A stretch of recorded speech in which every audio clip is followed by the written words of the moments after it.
Hi, fans. I'm the PC Expert Amateur, and we're going to do a comparison of 8 types of barriers plus no barrier on a fan, like I was talking about with my comparison that I did earlier today for the 140 millimeter fans. And this one's going to be looking at, just like the others, RPMs, airflow, and pressure differential. And I think we're going to learn something useful here. Actually, more than one thing. So let's start out by introducing you to the fan.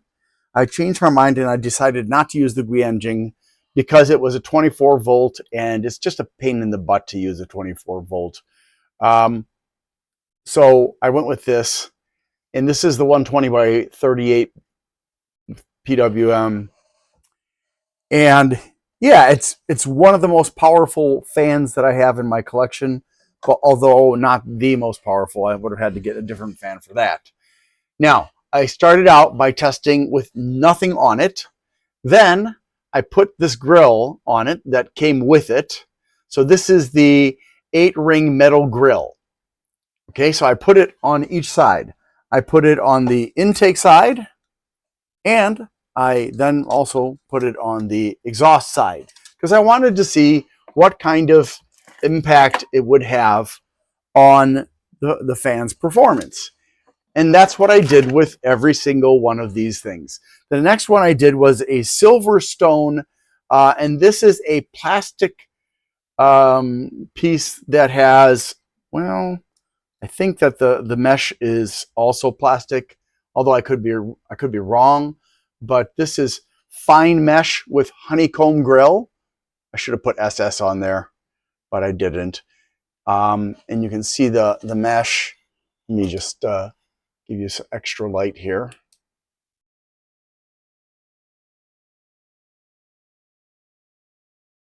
All right, so that is the one that says fine mesh with honeycomb grill.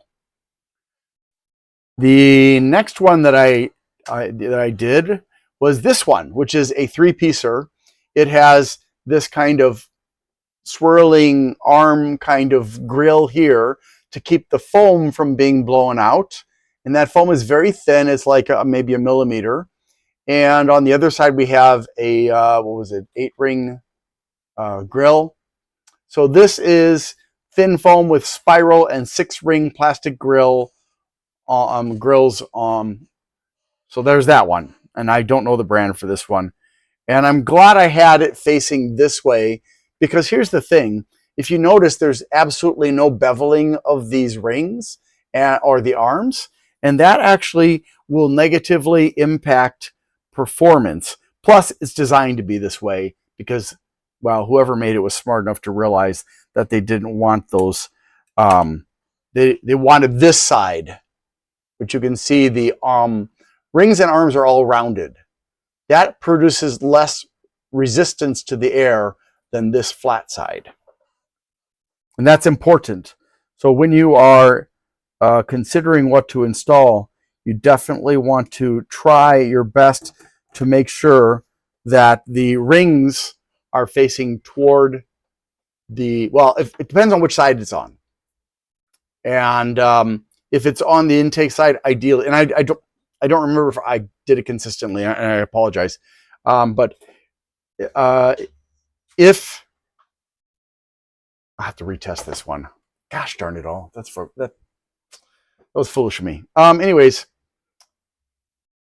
make sure if you put this on intake that the rounded ring side is facing outward away from the fan. If it's on exhaust, have it facing toward the fan. So let me see here. This is the side that's going to be facing outward. So right now, this one is ideally for intake.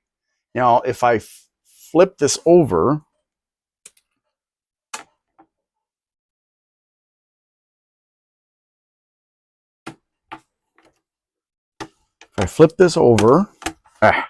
like that, now it's ready for exhaust. It's a little bit awkward, but it's okay.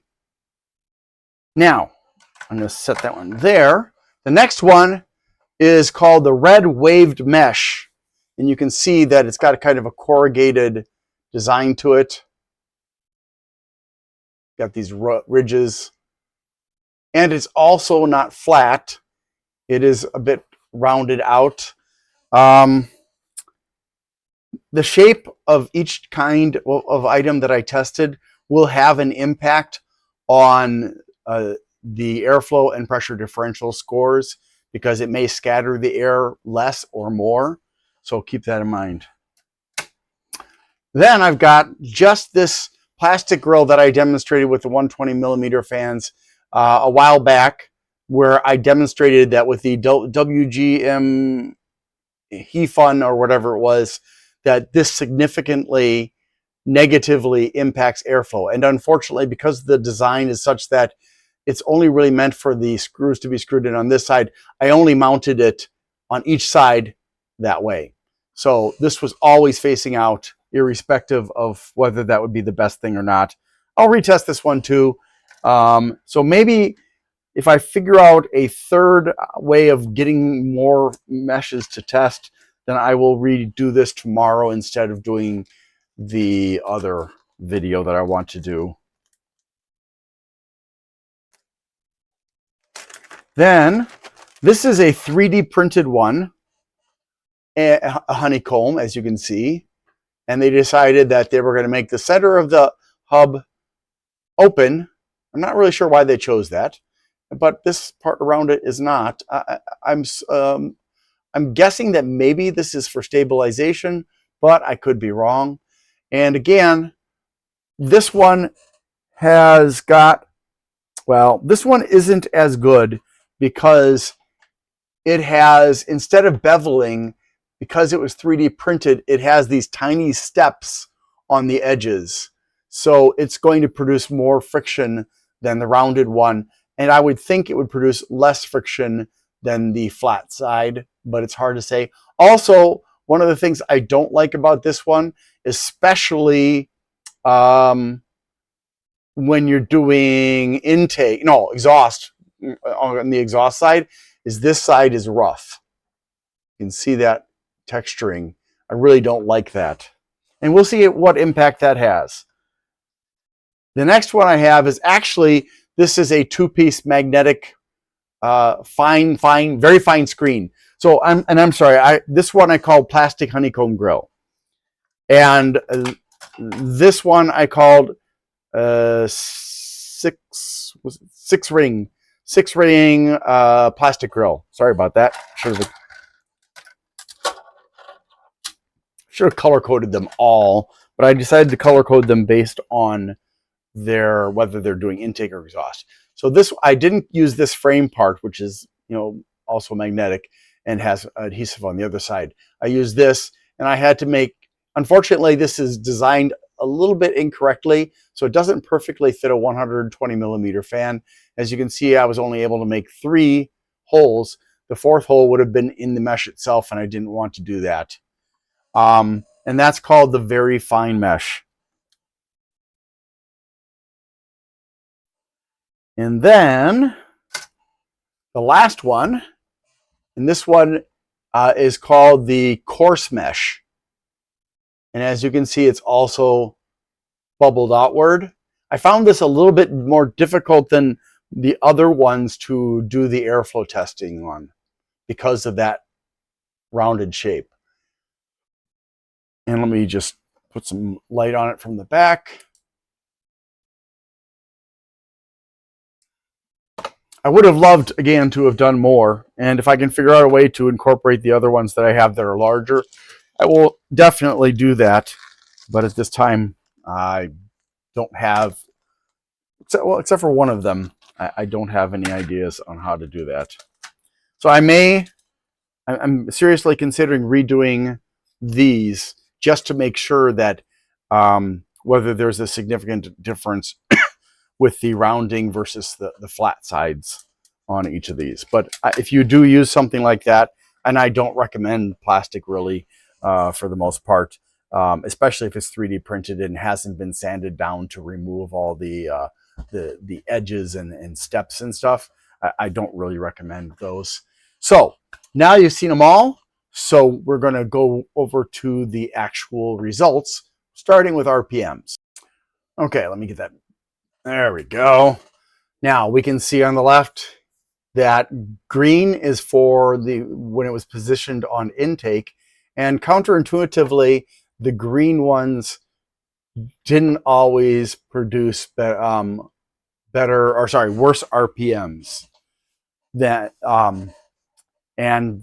But they were on average more likely to produce worse RPMs than those that were on the exhaust side. So you can see that thin foam one with a spiral in the middle, or spiral and six ring grills, was the absolute worst on intake. And as far as on exhaust, we can see that it's well, darn it, I can't. It's right here. It did 100 RPMs better with it on exhaust, and which is interesting because it tells me that the controller for this particular fan tries harder when it senses resistance. Not all fans have that kind of a controller, and that is probably something I should start noting for all of the fans going forward. Because if you don't have that extra push against resistance, those fans are going to be less effective. So this is actually a really effective fan in other words. So in other words, it was encountering less resistance with that particular barrier on intake. And that's why it's 100 RPM slower. And then the next one, very fine mesh and the coarse mesh, fine mesh. And then we get the two on exhaust here, the red one and the 6-ring plastic one. And then the red one again, the very fine mesh from number 2 up there, and thin foam, and so on and so forth. And since the fan resists more, you would think, more pressure against it, you would think that that would mean that this fan is, well, I don't know. I'm just throwing out theories. If you've got a better theory, please put it in the comments. Ultimately, this fan, unencumbered by any barriers, runs at 5,500 RPMs. But with that 8-ring metal grill that I showed you, the first one I showed you, it also ran almost the same. I mean, it was within 50, 60 RPMs, which is definitely not significant. Whereas going from 5,500 down to 5,230, that is a somewhat potentially significant difference. And so we can see that the ones that allowed it to run the fastest were the 8-ring metal grill and the plastic honeycomb grill, and then the fine mesh with honeycomb grill, but only on exhaust, because the fine mesh on intake was one of the worst. So, okay. So, if you have any suggestions on why the results are the way they are, keeping in mind that the actual maximum speed on this was 5,500, put them down below. I'd love to see your thoughts on that. So let's go ahead and move over to the next one. Now, here is the important acid test here. Which ones produce the highest airflow? And we can quickly see something interesting, that, of course, the none, which means no barrier, was, of course, the best at 574.8. But surprisingly, the plastic honeycomb grill was the second best at 549.6. Now, there is a somewhat significant gap between those two, but still, it's better than the 8-ring metal grill that is most commonly sold with fans. Oh, I'm sorry. I need to show you that one. My apologies. Hold on. There you go. I'm sorry. Let's see. So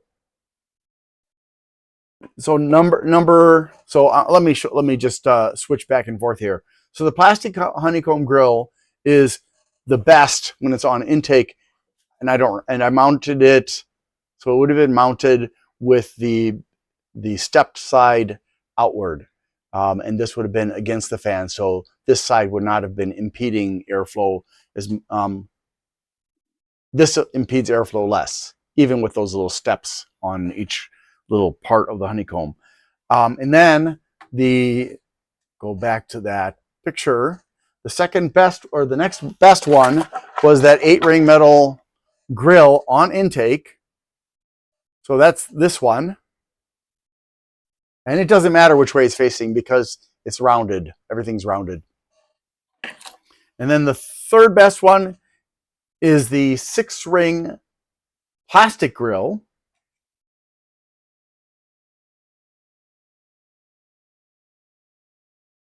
That's this one. And this one also would have been properly oriented with the rounded side out, which is the direction the airflow is coming from. So that actually is important. So surprising, and the difference between these three is insignificant, really. I mean, you could say minorly significant between the 6-ring and the honeycomb, but it's really very minor. But then we go to the next one, which is the red one, and wow. I mean, going back to the chart here, look at that. We went from 536.4 down to 489 with this red wavy one, which is, this one again. So that is, I think it's because of the waves. I think that if this had been a flat mesh instead of a wavy mesh, I think what's happening is because of the mesh, at the peak of the mesh, the air is going mostly straight. But as you go down the sides, the air is going like this on each side, and that's hitting the one that's next to it. And so we have that interference pattern that caused such a major loss. And what baffles me, though, is the next one on the list, which was insignificantly worse than the red one, is the 8-ring metal grill. That I don't get why this one did not do as well as when it was on intake. But I theorize it's because when it's on exhaust, the fan has to push against it. It has to push against it. So that's my theory. I think I'm going to have to do a real pressure differential series because every fan is different in terms of the intake power versus the exhaust power. So many more, dozens and dozens of tests. All right, enough of that. Stop complaining. All right, put that back there. And then we go back to the list and we see that the plastic honeycomb grill is again the best. So weirdly, even though the plastic honeycomb grill on the fan that it came with was not good for airflow, even though it was the flat side against the exhaust, and we're talking about a difference of almost 100 CMHs, which is pretty big, it's still in the top 8, not including the none. And that, again, this is the one that I'm talking about. And then when we go to these other ones, we see the coarse mesh on intake, which is, where did I put that one? So that, again, is this one.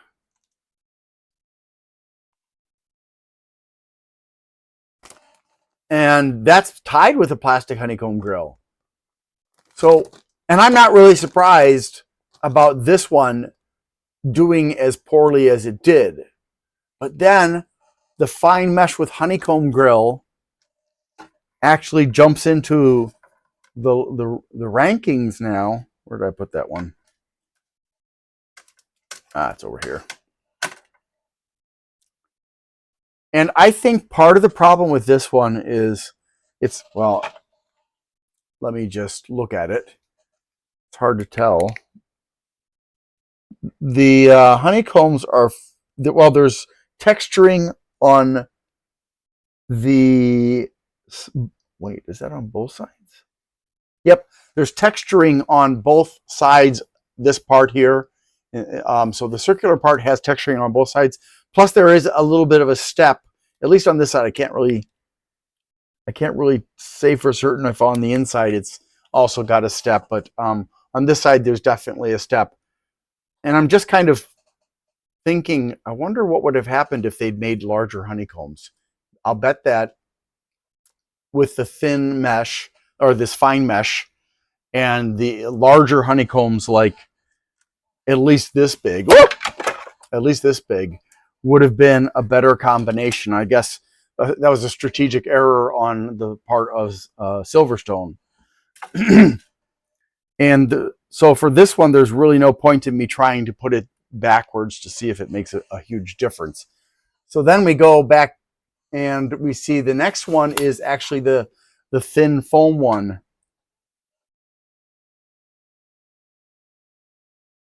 So obviously the thin foam one is bad no matter what, because it ranked in the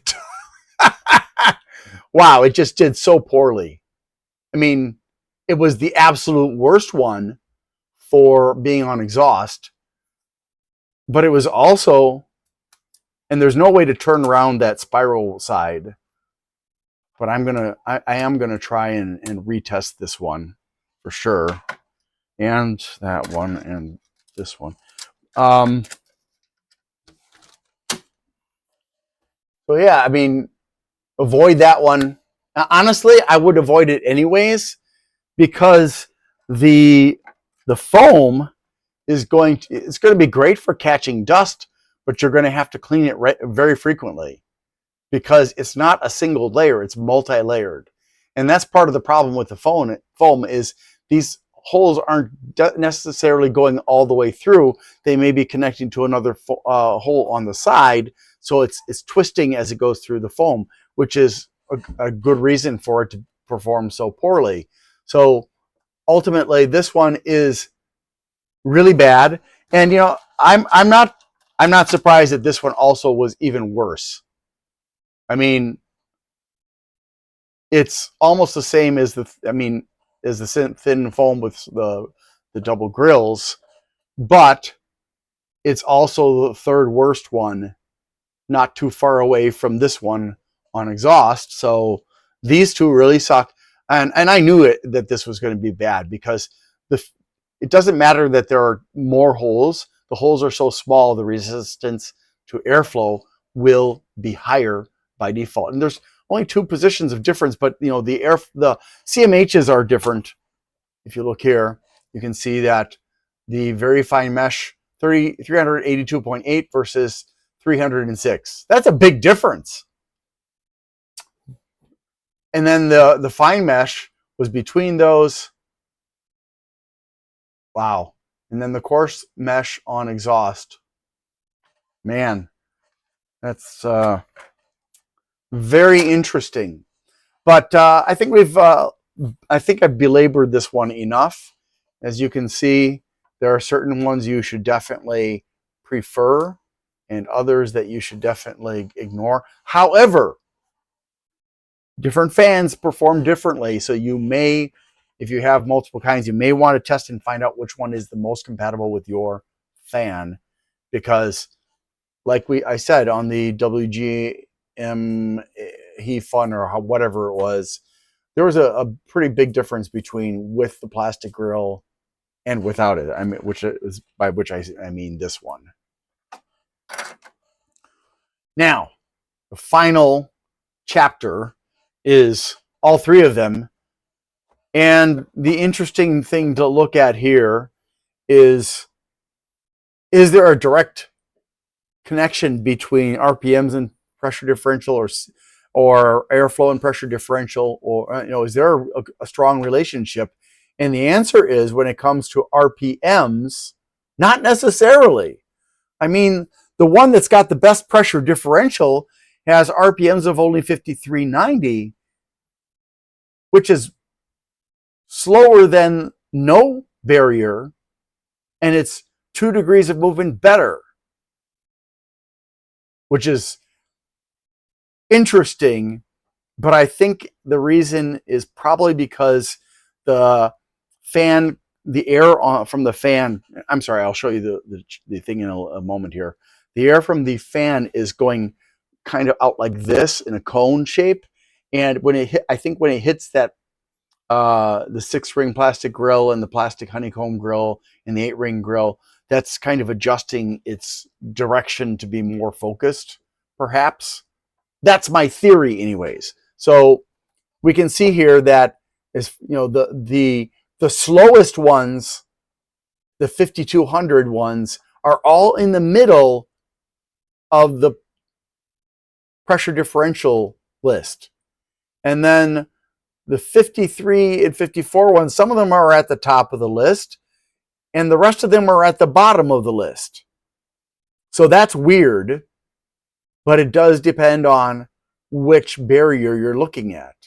So again, we see for pressure differential, the best is the 6-ring, the honeycomb, the 8-ring, and then we got 8-ring again, 6-ring again. But the red wave mesh actually gets in there at this point and somehow manages to do fairly well, which I did not expect to see. So, but you know, for our purposes, the CMHs are more important, I think, because no fan company I've ever seen has put this kind of pressure differential on their spec sheets. And I've never actually seen the other kind of pressure differential, which is the intake versus the exhaust. I've never seen that. So, interesting. But we can conclusively say the very fine mesh is very bad. And you're going to have to clean this often. And the thin foam with the 2 grills is definitely not a good choice either. So if we go back to the previous chart here, come on, there we go. Avoid the thin foam with the grills. Avoid the coarse mesh. Unless I mean, I guess you could use it if you wanted it on intake, but why not just go for the best ones? The 6-ring, the 8-ring, and the plastic honeycomb. Those 3 dominate this chart. So if you have any thoughts on this, but going back to this, we can see that as far as a relationship between airflow, the CMHs, and the pressure differential, the degrees of movement, there tends to be a direct relationship, but not always. Like that fine mesh with honeycomb grill has a relatively good, compared to the ones that are around it, which are all 200s and 300s, it's relatively good. But it's stuck in the top part. And then we've got and then we got all the rest of them are 400s and 500s. So in general, the airflow and the pressure differential in this kind of a test are causative, or not causative, but correlative, whereas RPMs are not particularly causative. It's more about the barrier. So, but again, remember, if you've got a fan where the fan slows down when it experiences pressure, which isn't really that it's slowing down. Hold on. So what's actually happening is if you've got a barrier, a fan that doesn't have a good controller, it isn't going to try to go faster. It's just going to maintain the state that has been dictated to it either by voltage directly or by PWM, something like that, right? Voltage variation. Whereas a fan with a good controller, a fan with not whereas, not yet. So what's happening is the air is hitting something like this, and it's bouncing back toward the fan blades, slowing them down. Whereas, now we get the whereas. Whereas if you have a fan with a good controller where it pushes harder, the harder it's being pushed against, it's fighting against the pressure of the barrier like this fan does, then that kind of tends to nullify or at least reduce or mitigate the impact of this resistance. So I hope that makes sense. If anybody can has any other ideas about this, I would love to hear your ideas. Hopefully tomorrow I can put up another video about this. If I don't see any significant difference with these, being mounted the other way around, I won't bother to put up another video unless I can add more barriers, and then we'll revisit all this information. So I hope this was helpful for you. I wish I had a lot more kinds of mesh in 120 millimeter format that I could test, but I can tell you right now, any kind of mesh, the smaller the holes, the worse it is. If you have one that's like this kind of a coarse mesh, if there are more holes and less metal, that's going to be better than this one. This one's going to be better than this one, and so on and so forth. Yeah, so thanks for watching. I hope that was helpful. Have a great day. If you would like to help me and get something out of it by helping me on a one-time basis, you can go to my eBay channel, the PC Expert Amateur, where you can purchase the items that I have on sale there. There are lots of keyboards and mouses and some other items as well. I've got cable organizers with power supplies and a bunch of other stuff, or a nice variety of things that I have reviewed in the past and I no longer need, and I need to make space. Plus, I also need the money. So if you want to do that, the information's on the screen. I need to ask for your help. Things have been challenging. Whose life hasn't been challenging lately? So if you can please help me out by liking, subscribing, sharing, commenting, and turning on notifications, that would be really, really super. Also, if you'd like to help me financially and you can't afford to, you can do a super thanks on my Glenn's Fast Reviews channel, or you can become a member there. Or if you prefer, you can go to patreon.com/GLENNMII and become a member there instead. Also, I'd like to give a shout out to Bleeping Computer for their support of my channel. If you need resources for computers, for getting rid of malware and learning about cybersecurity and stuff, Bleeping Computer, BLEEPING computer.com is a great resource. Thanks so much for watching and have a great day.